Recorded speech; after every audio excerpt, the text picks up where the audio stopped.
আল্লাহ রাব্বুল আলামিন বলেন, ইয়া মাশারাল জিন্নি ওয়াল ইনস ইন ইসতাতাতুম আন তানফুযু মিন আকতারিস সামাওয়াতি ওয়াল আরদ ফানফুযু লা তানফুযুনা ইল্লা বিসুলতান। আল্লাহ রাব্বুল আলামিন জিনকে আর মানব জাতিকে ডেকে ডেকে বলতেছে, ও জিন আর মানুষ, আমার ইবাদত, আমার বন্দেগি, আমার জিকির আজকার, আমার তাসবিহ তাহলিল, আমার কোরআন, আমার নামাজ, আমার রোজা, আমার হজ, আমার যাকাত, আমার দান, আমার সাদকা, এক কথায় আমি যা তোমাদের জন্য ফরজ করে দিয়েছি, এক কথায় ইবাদতকে ফরজ করে দিয়েছি। এই ইবাদত যদি তোমার ভালো না লাগে, আমি জোর করে তোমার কাছ থেকে ইবাদত নিতে চাই না। জোর করে কোনো সেজদার প্রয়োজন আমার নাই, কারণ আমি তো ভোটে দাঁড়াবো না। ঠিক, তুমি যদি আমাকে নিজ গুণে না ডাকো, তাহলে তোমার আমার জন্য দরকার নাই। যদি আমার কোনো কিছু তোমার কাছে ভালো না লাগে, ও জিন ও মানুষ, তাহলে আমি বলে দিলাম, আমার আসমানের নিচে থেকে আর জমিনের উপর থেকে অন্য কোথাও চলে যাও, বের হয়ে যাও। সন্তান যদি কথা না শোনে, বাপ বলে আমার বাড়ি তোর জায়গা নাই। বাপ যদি এ কথা বলতে পারে, আল্লাহ পারে না? জোরে বলেন, পারে কিনা? কিন্তু আল্লাহ বলছে, আমার সীমারেখার বাইরে চলে যাও। এরপরে আল্লাহ আদর করে, ধমক দেওয়ার পরে আদর করে বলছেন, না রে বান্দা, না না না না, আমার সীমারেখার বাইরে তোমরা কেউ যেতে পারবে না। যাওয়ার কোনো সুযোগ তোমাদের জন্য নাই। আমার ক্ষমতা, আমার কর্তৃত্বের বাইরে যাওয়ার কোনো সুযোগ তোমার জন্য নাই রে বান্দা। ফাবিআইয়ি আলা'i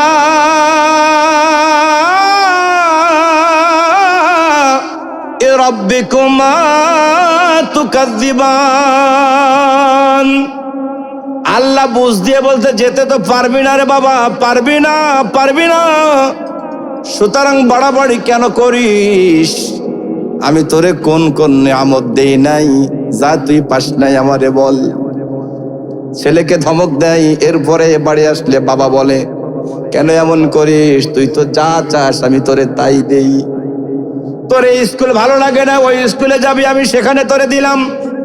তুই বলছিস, বাবা আমার বন্ধুরা সকলে নতুন নতুন শীতের কাপড় কিনছে, আমাকে কিনে দাও। আমি তো পরের খেতে কাজ করি, অনেক কষ্ট ক্লেশ করে আমি টাকা জমাই, সেই টাকা দিয়ে তোরে আমি শীতের পোশাক কিনে দিয়েছি। সাইকেল চেয়েছিস, মোটর সাইকেল চেয়েছিস, সুদের টাকা নিয়ে তোরে গাড়ি কিনে দিলাম। এখন বল, কোন জিনিস তোরে আমি দেই নাই যে তুই আমার কথা শুনবি না? আল্লাহ রাব্বুল আলামিন আমাকে আপনাকে তেমন করে বলতেছে, বান্দা, গোলাম, তোমার জীবনে এমন কি দেই নাই যে কারণে তুমি আমার কথা শুনবে না? তুমি আমার কথা একবারও শোনো না, কিন্তু সব কথা আমি তোমার শুনি। আমি তোমারে খাওয়াই, আমি তোমারে জীবন দিলাম। এই জমিনের মধ্যে এমন অনেক মানুষ যারা মায়ের পেট থেকে চিরবিদায় নিয়ে চলে যায়, কথা কোন ঠিক কিনা? জন্মের পরে পরে অনেক মানুষ মারা যায়, আছে না নাই? আবার একটু লালন পালন করে 2-5 বছর বয়স হয়ে গেছে, সুন্দর কথা বলতে পারে, এমন সময়ও চলে যায়। শিশুকালে চলে যায়, কিশোর কালে চলে যায়, যুবক কালেও চলে যায়, একেবারে টকবকে যুবক। এই জমিনের মধ্যে এমন অনেক রেকর্ড আছে, মাত্র বউ ঘরে নিয়ে এসেছে, বাসর রাত পর্যন্ত করতে পারে নাই, অথবা বিয়ের পিড়িতে বসেই বরের মৃত্যু হয়েছে, অথবা কন্যার মৃত্যু হয়েছে, এমন রেকর্ড আছে না না?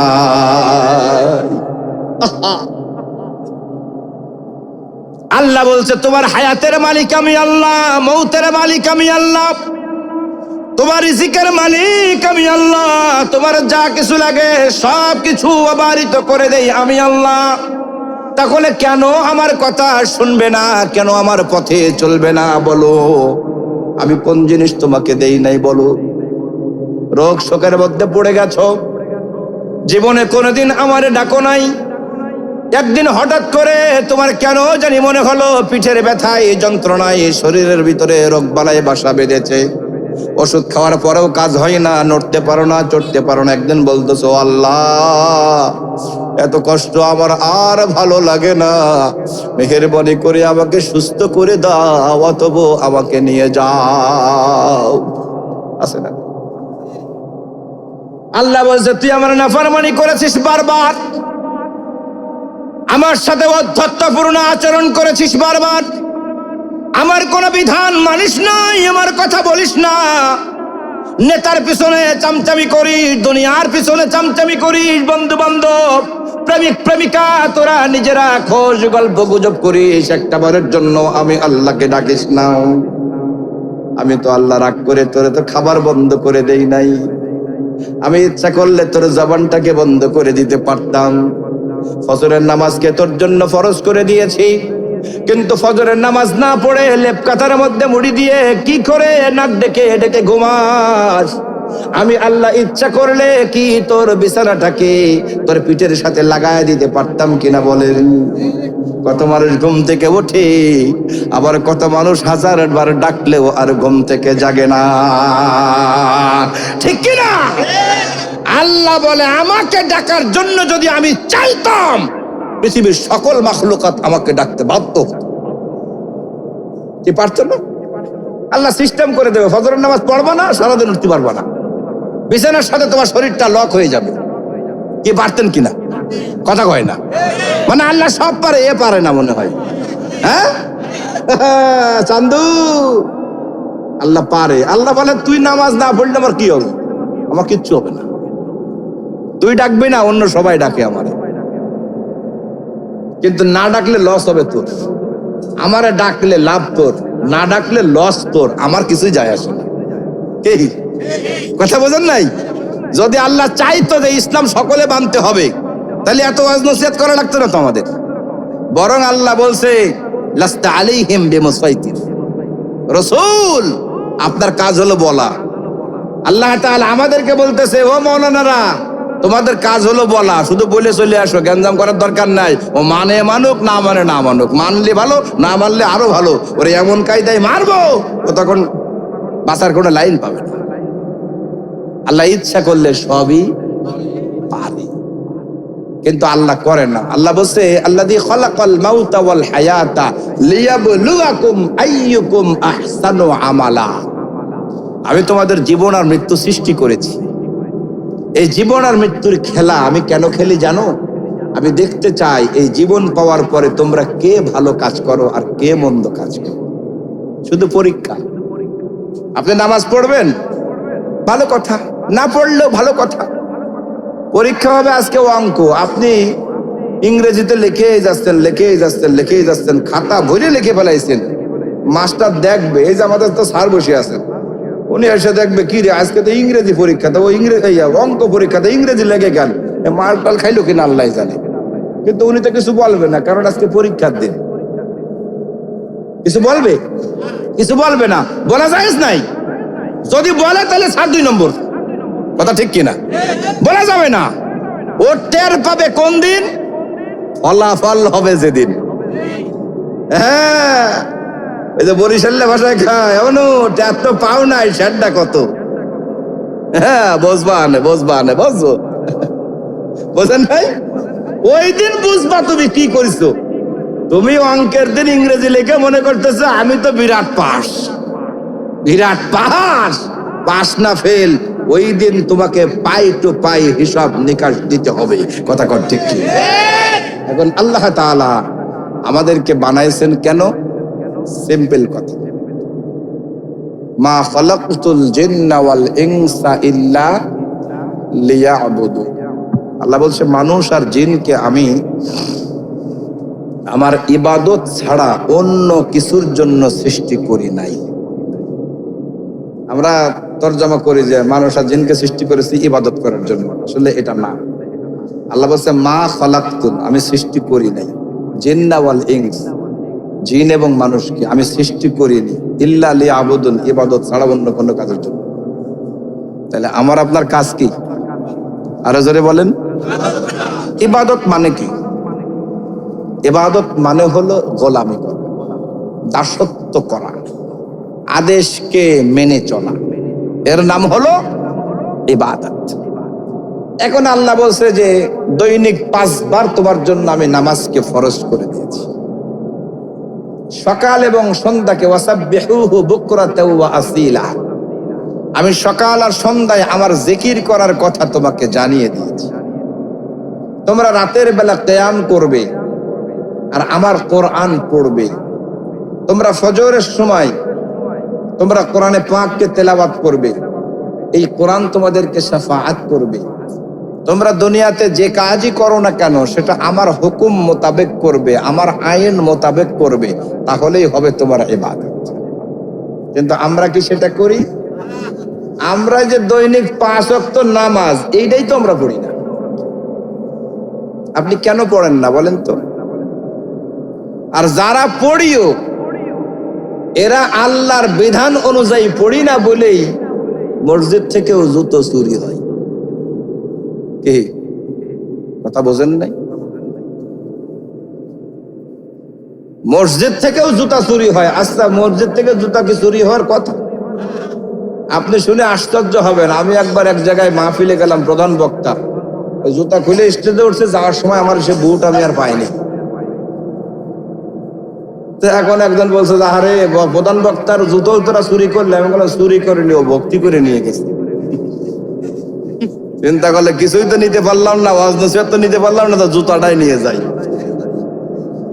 তাহলে কি নামাজি? আচ্ছা, ওয়াজ কি খারাপ লোক শুনতে আসে? কথা কয় না। ওয়াজ ভালো লোক শুনতে আসে।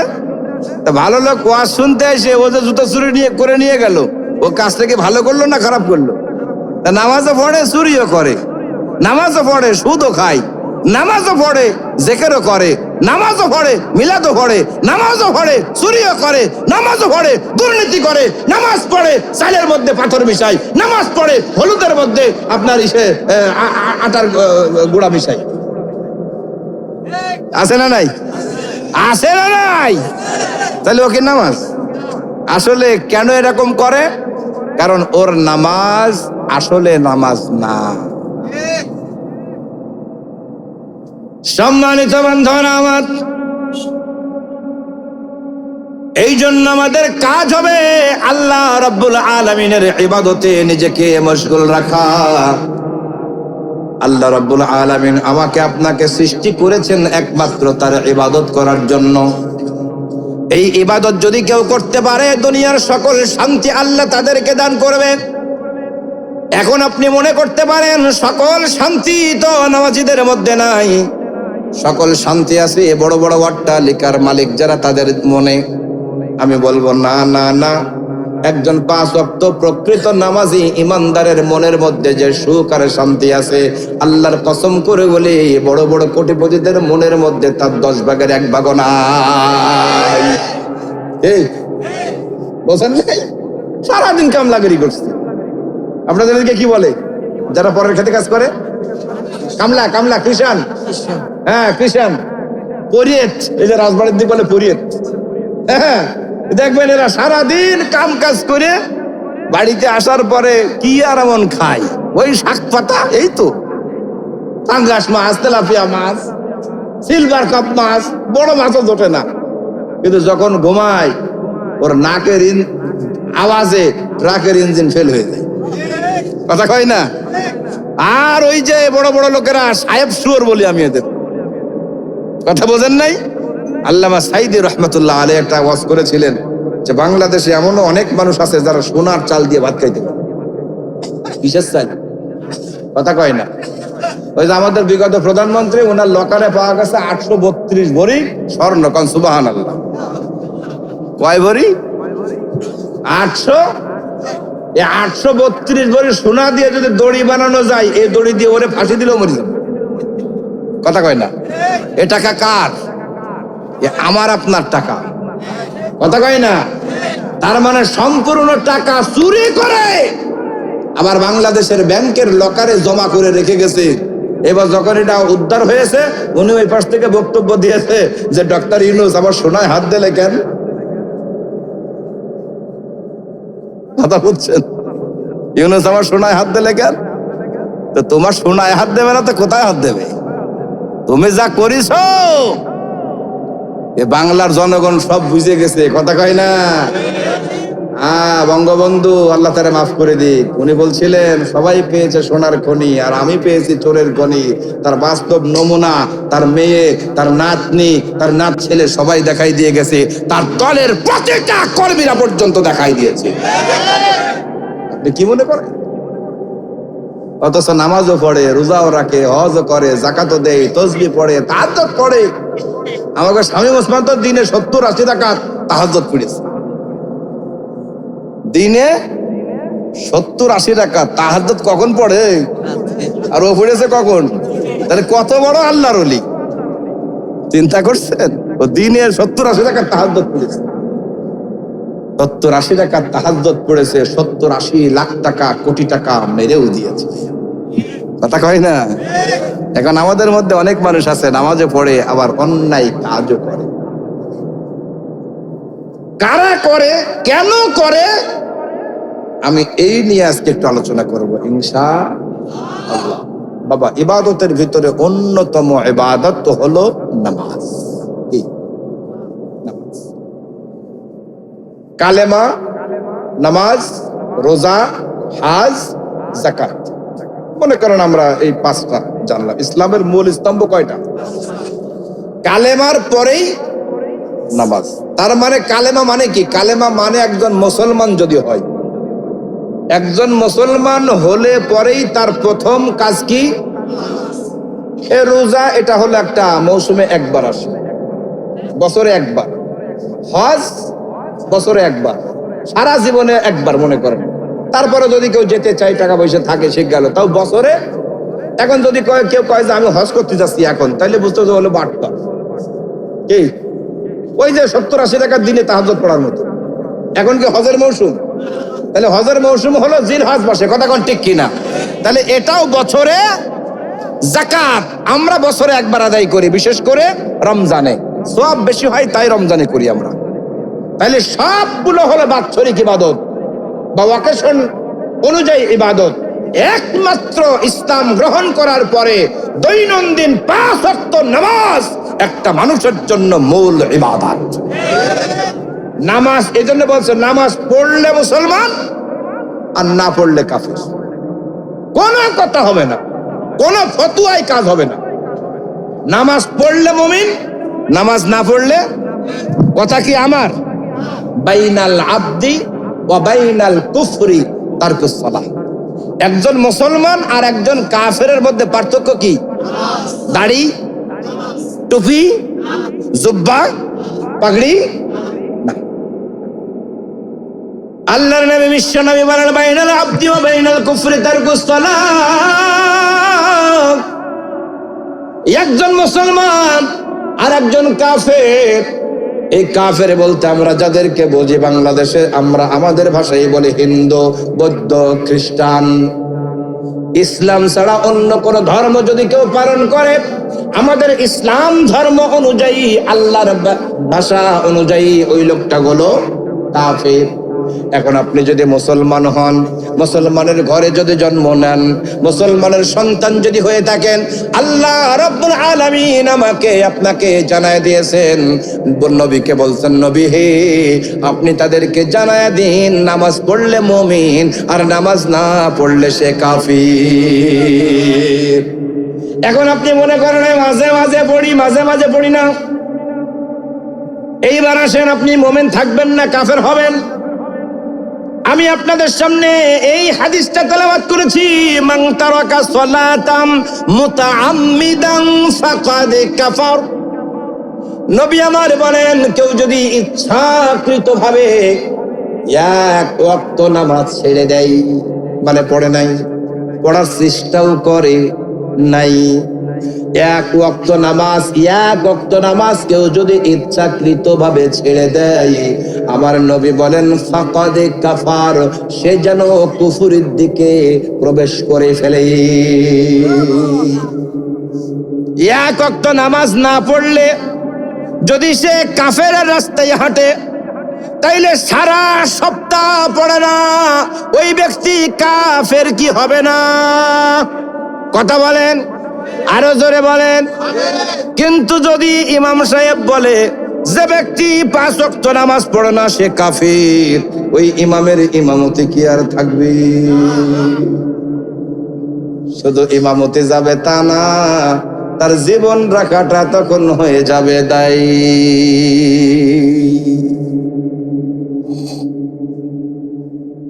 কেমন করে ঘুমাও তুমি? চলবে?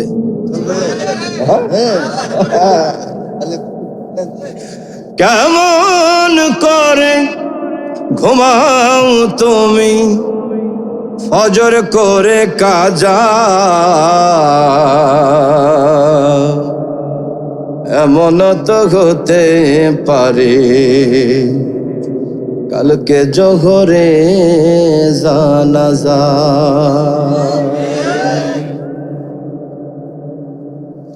কেমন করে ঘুমাও তুমি, কেমন করে ঘুমাও তুমি ফজর করে কাজা, এমন তো হতে পারে জোহরে জানাজা তোমার, এমন তো হতে পারে জোহরে জানাজা।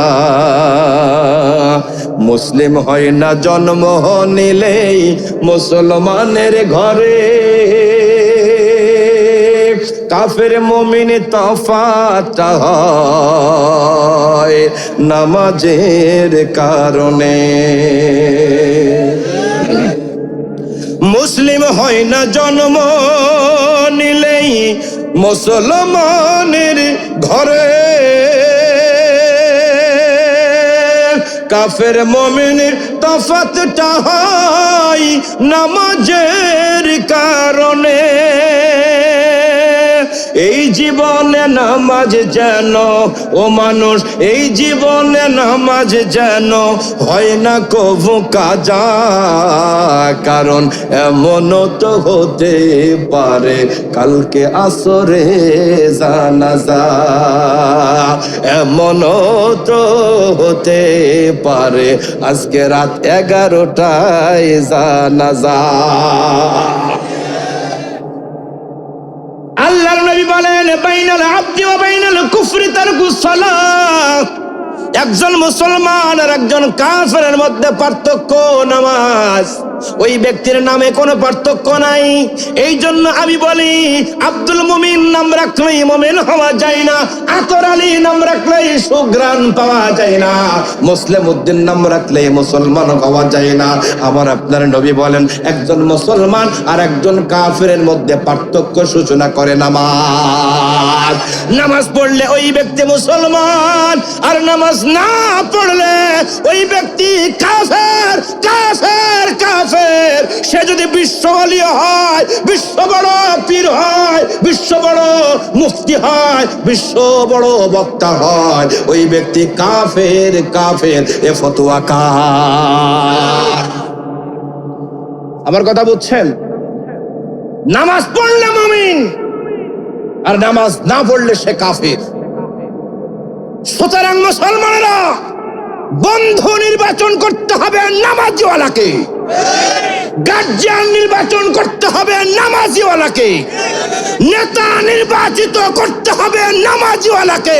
বেনামাজির কোনো ভোট দেওয়া যাবে না, বেনামাজির সাথে বন্ধুত্ব করা যাবে না, বেনামাজির সাথে সম্পর্ক রাখা যাবে না, বেনামাজির সাথে সখ্যতা রাখা যাবে না, বেনামাজির সাথে সঙ্গ দেওয়া যাবে না। কারণ মান তাশাব্বাহা বিকওমিন ফাহুয়া মিনহুম, সোজা ফতোয়া। যার সাথে যার মহাব্বত তার সাথে তার, এটা আপনি নামাজতে বড় আলেম, কথা বোঝেন নাই? তাইলে আপনি যার মুরিদ আগে দেখতে হবে পীর নামাজ পড়ে কিনা। বাংলাদেশের প্রত্যেকটা মানুষ কোন না কোন দরবারকে সাপোর্ট, কথা বলেন আপনি? বাংলাদেশের প্রত্যেকটা মানুষ কোন না কোন দলকে সাপোর্ট করে। লেদা, তুই কোন দল করিস? আমি আমলিক করি। তুই কোন দল করিস? বিএনপি ছাড়া আবার সমাজ ছাড়া আবার কি? ও কি এসব জামাত বিএনপি আমলিক বোঝে? আসলে ও করে কে? ওর আব্বাই করে তাই। আমার কথা বুঝছেন? তাইলে শিশু বাচ্চাও দল করে, শিশু বাচ্চাও কি করে? দল করে। শিশু বাচ্চাও জিকির করে। কথা বোঝেন নাই? করে না? যে যে দরবারের পীরের মুরিদ হোক না কেন, কেউ যদি মনে করেন আটরশির মুরিদ হয়, তাহলে আটরশির সিলসিলায় সে জিকির করে। সে যদি চরমোনার মুরিদ হয়, তাহলে সে চরমোনার সিলসিলায় জিকির করে। ও যদি তাহেরের মুরিদ হয়, তাহলে বসেন বসেন বৈশা যান। কথা বোঝেন নাই? তাহলে প্রত্যেকটা মানুষ, এটা হলো মানুষের খাসলাত। এটা কি? মানুষের খাসলাত। এখন আমরা সম্পর্ক যদি মুমিন হয়, আল মুসলিম ও আখুল মুসলিম, একজন মুসলমানের ভাই আর একজন মুসলমান কাফের কোনোদিন ভাই হতে পারে? কথা কয় না। বেনামাজি সে মুসলমানের ভাই হতে পারে না, কারণ বেনামাজি তো মুসলমান না, সে তো কাফের। কথা ক্লিয়ার না? ভেজাল আছে?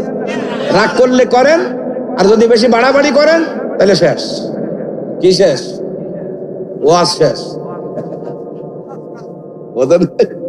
বাড়াবাড়ি করবেন, ওয়াজ শেষ। ওই যে কয়দিন আগে করলাম রসুলপুরে, আর যে করলে সময় শেষ, ফিনিশিংয়ে দিতে দিল না, বা ছেড়ে চলে আসলাম। আমার কি লস হয়েছে?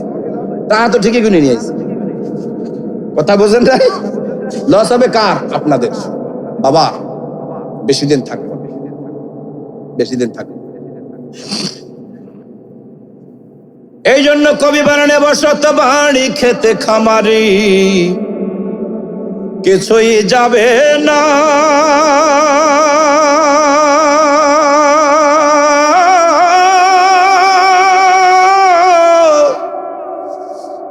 বসত বাড়ি খেতে খামারি, কিছুই যাবে না।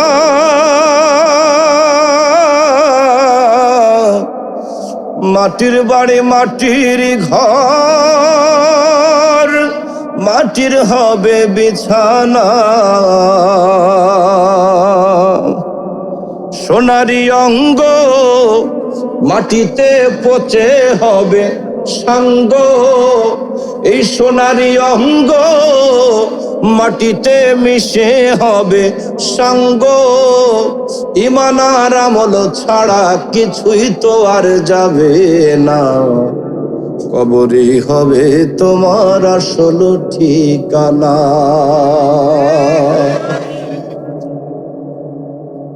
তাহলে কবরে, হাসরে, মিজানে, পুলসিরাতে যদি আমাকে কেউ সাহায্য করতে পারে, যদি কেউ আমাকে শাফাআত করতে পারে, সে হবে আমার নবী, অথবা আমার নবীর নবীওয়ালা ওয়ারেসেরা। কথা কোন ঠিক কিনা? এখন নবীর ওয়ারেস হবে তারা, 5 ওয়াক্ত নামাজ আদায় করে যারা। নবীর ওয়ারেস হবে তারা, নবীর তরিকায় নিজের জীবন জিন্দেগি পরিচালনা করেছে যারা। নবীর ওয়ারেস হবে যারা আমার নবীর সুন্নাহ মোতাবেক নিজের জীবন, ব্যক্তি জীবন থেকে শুরু করে রাষ্ট্র জীবন পর্যন্ত পরিচালনা করেছে যারা। আমার নবীর ওয়ারিস হবে তারা আমার নবীর কথা অনুযায়ী মানুষকে চালিয়েছে, নিজেও চলিয়াছে। কোন গাঁজাখোর নেতা আমার সাক্ষী দেবে না, কোন গাঁজাখোর, মদখোর, নেশাখোর, দুর্নীতিবাজ, সুদখোর, ঘুষখোর, চোর, ডাকাত, বদমাশ আমার পক্ষে সাক্ষী দিতে পারবে না। ও তো নিজেরই বাঁচাতে পারবে না। কথা কোন ঠিক কিনা? এজন্য নাম মুসলমান হলেই মুসলমান হওয়া যায় না, ইমান আলী নাম নিলেই ইমানদার হওয়া যায় না, আতর আলী নাম নিলেই তার গ্রাণ পাওয়া যায় না। এই সমাজের মধ্যে অনেক মানুষ আছে যার নাম ঈসা, মুসা, কিন্তু তাদের আমল দেখলে মনে হয় ফিরাউনের আব্বা। আছে না নাই?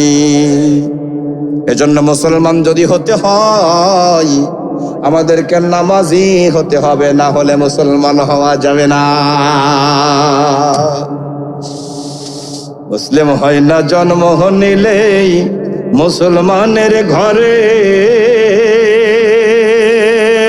কাফের মুমিন তফাৎ হয় একমাত্র নামাজের কারণে।